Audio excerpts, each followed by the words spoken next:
اگر حدیث قدسی ڈائریکٹ اللہ کا فرمان ہے تو وہ قرآن میں کیوں نہیں؟ ضروری نہیں ہے کہ اللہ کے تمام فرامین قرآن ہی میں ہو. یہ آپ کو کس نے کہہ دیا؟ قرآن میں کئی ایک ایسی چیزیں ہیں جو اللہ تعالیٰ نے سنت کے ذریعے سکھائی ہیں. حدیث قدسی کو تو چھوڑ دیں, یہ تو بعد میں ڈسکس کریں گے. جو بابا جی ایک آئے تھے ایک دفعہ, وہ کچھ عرصہ پہلے, وہ لاہور سے, تو وہ پوری کی پوری تقریر کرتے جا رہے تھے. میں نے تقریر کا جواب تو نہیں دینا تھا, میں نے تو ایک بات سے سٹارٹ کیا, کیونکہ جب آپ ایک بات کا جواب دیتے ہیں پھر آگے چلتے ہیں. یہ نہیں ہے کہ بندہ 50 باتیں کھول کے بیٹھ جائے تو آپ نے 50 کے جواب دینے ہیں, نہیں. پہلے ایک بات سے سٹارٹ لیں تاکہ آپ کو یقین ہو یہ سیکھنے آیا ہے, جو کہ وہ نہیں آئے تھے, کیونکہ انہوں نے کہا کہ میں آج سنان آیا. پھر مجھے صبر آ کے میں نے کہا ٹھیک ہے سناؤ, مرضی سننے, جو مرضی سناؤ. یہ شرک نہیں ہے, قرآن کے ساتھ ایک برک نہیں. بالکل میں آپ کے ساتھ ہوں, لیکن میرا آپ جی جی یہ کہہ رہے قرآن جی یا تو قرآن کو مکمل نہ مانو. جی آپ نہیں نہ مان رہے قرآن کو, میں کیا کروں؟ نہیں مان رہے آپ, حج کے مہینے نہیں نکال رہے اس میں سے. میری تو اتنی بڑی بات کہنا ہے, آپ 50 باتیں بھی کریں گے نا, میں نے ادھر ہی آنا ہے کہ قرآن میں حج کے مہینے کہاں ہیں. یہ تو سر وہ کوئی بات ہی نہیں ہے. تو نکالے نا. میوے کتنے نے دو پا گئے. نہ سرکار نہ, یہ چیزیں ان چیزوں کا علم نہیں ہے, یہ انسانوں کی لکھی ہوئی ہے نا, اماموں کی لکھی ہوئی ہے. آپ میں کوئی شے نہیں, میری نظر میں جو سمجھتا ہوں قرآن کے سامنے حدیث. تو قرآن کو آپ کیوں نہیں مانتے پھر؟ میں قرآن کو آپ کہہ رہے ہیں آج کے مہینے نہیں لکھے ہوئے اس میں. ایک منٹ, اچھا ہو گیا. اچھا نماز کے طریقے تک تو ہم نے جانا ہی نہیں ہے نا. انہوں نے سورہ بقرہ پڑھی ہے نا, سورہ بقرہ میں آیت ہے الحج اشہر معلومات, حج کے مہینے سب کے علم میں. بتائیں قرآن میں حج کے مہینے کہاں ہیں اور ٹائم قیامت تک ہے؟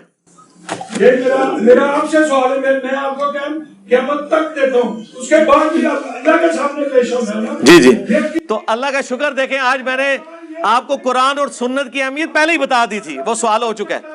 ہر بندہ عالم نہیں بن سکتا, 40,000 حدیث ہے, ہر بندہ ڈاکٹر نہیں بن سکتا, ہر بندہ انجینئر نہیں بن سکتا. نہیں کوئی نہیں, ان کا رائٹ ہے یار, ان کو غصہ نکالنے دیں اپنا. نہیں کوئی نہیں, ان کا رائٹ ہے یار, ان کو غصہ نکالنے دیں اپنا. نہیں کوئی نہیں, ان کا رائٹ ہے یار, ان کو غصہ نکالنے دیں اپنا. ٹھیک.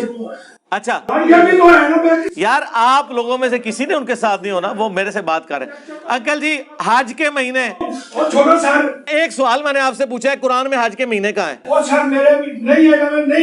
اچھا نہیں, قرآن میں لکھا ہے الحج اشہر معلومات, حج کے مہینے سب کے علم میں. ان پڑھ ہوں تو پھر سیکھے نا, تو میں تو پڑھا لکھا ہوں نا. میرے پاس ہے, میں وہ بیان کرنے آیا ہوں. اچھا آپ بیان کر رہے ہیں, اچھا ٹھیک ہے, میں سمجھ گیا ہوں. ہاں یہ مسئلہ ہے, وہ آپ کو اللہ تعالیٰ سے ٹائم دیتے ہیں بیان کرنے کا, بالکل ٹھیک ہے. لیکن ہم بات پھر وہیں سے سٹارٹ کریں گے. جو آپ کا کلیم ہے نا کہ قرآن کے علاوہ یہ حدیث کی کتابیں شرک ہیں, تو ہم آپ سے پوچھیں گے قرآن میں اللہ تعالیٰ نے سورۃ البقرہ میں فرمایا الحج اشہر معلومات, حج کے مہینے سب کو معلوم ہے, تو قرآن نے حج کے مہینوں کا ذکر کیوں نہیں کیا؟ ان مہینوں کے نام قرآن میں کیوں نہیں آئے؟ تاکہ ہمیں پتہ چل جاتا. اس لیے کہ اللہ نے خود ہی کہہ دیا ہے کہ سب کو معلوم ہے. اگر قرآن میں نازل ہوئے ہوتے نا تو یہ آیت یوں ہوتی کہ حج کے مہینے آپ کو بتا دیے گئے ہیں پہلے ہی. یہاں ہے کہ سب کو معلوم ہے, یعنی قرآن کے نزول سے پہلے بھی سب کو معلوم ہے حج کے مہینے کون سے ہیں, شوال, ذوالقعدہ اور ذوالحجہ. کیونکہ رمضان کے بعد لوگ حج کی تیاری شروع کر دیتے تھے, پیدل جو سفر کرنا ہوتا تھا. ویسے تو وہ ایکٹیویٹیز ذوالحجہ میں جا کے ہوتی ہے, لیکن وہ حج کے مہینے سارے ہیں, وہ شمار ہوتے ہیں. تو قرآن نے ہمیں سنت کی طرف دھکیلا. خود قرآن میں اللہ تعالیٰ فرماتا ہے جب تم اذان دیتے ہو تو تمہاری اذان کا مذاق اڑاتے ہیں. اسی طریقے سے سورۃ الجمعہ میں آیا کہ جب جمعے کے لیے اذان دی جائے تو مسجد کی طرف جاؤ. تو اذان کے الفاظ کدھر ہیں؟ قرآن میں کہیں الفاظ آئے ہیں اذان کے؟ سنت میں آئے ہیں. تو اس کا مطلب ہے کہ قرآن تو سنت کو پہلے ہی مانی ہوئی ہے. اسی لیے غامدی صاحب نے جملہ صحیح بولا تھا کہ سنت قرآن پر مقدم ہے. یہ مقدم سے مراد افضلیت والا نہیں, یعنی سنت پہلے تھی, قرآن بعد میں نازل ہوا ہے. مجھے بتائیں, یہ جو حج یا عمرہ کے موقع کے اوپر, خصوصاً حج تمتع کے لیے جانور قربان کرنا, یہ سنت ابراہیمی ہے نا؟ ایسا ہی ہے نا؟ حج سنت ابراہیمی ہے نا؟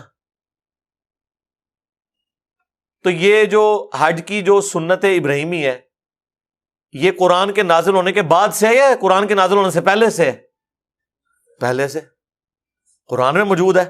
ملت ابیکم ابراہیم ہوا سماکم المسلمین من قبل وفی ھذا، پیروی کرو اپنے باپ ابراہیم کی ملت کی جس نے قرآن کے نزول سے پہلے تمہارا نام مسلم رکھا تھا، اور اس کتاب میں بھی اللہ نے تمہارا نام مسلم رکھا۔ یہ قرآن میں بھی آ گیا کہ ابراہیم جو ہے، ہو سکتا ہے کل نو کوئی کہے کہ جی دسو ایک کتنے لکھے ہے کہ ابراہیم قرآن سے پہلے کے ہیں، یہ بھی قرآن لکھا ہے۔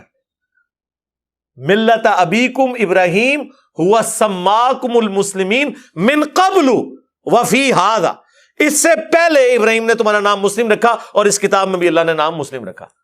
اچھا، ابراہیم قرآن سے پہلے ہیں تو حج تو پہلے سے چل رہا ہے، اس کا مطلب ہے سنت ابراہیمی قرآن سے مقدم ہے، پہلے سے چل رہی ہے۔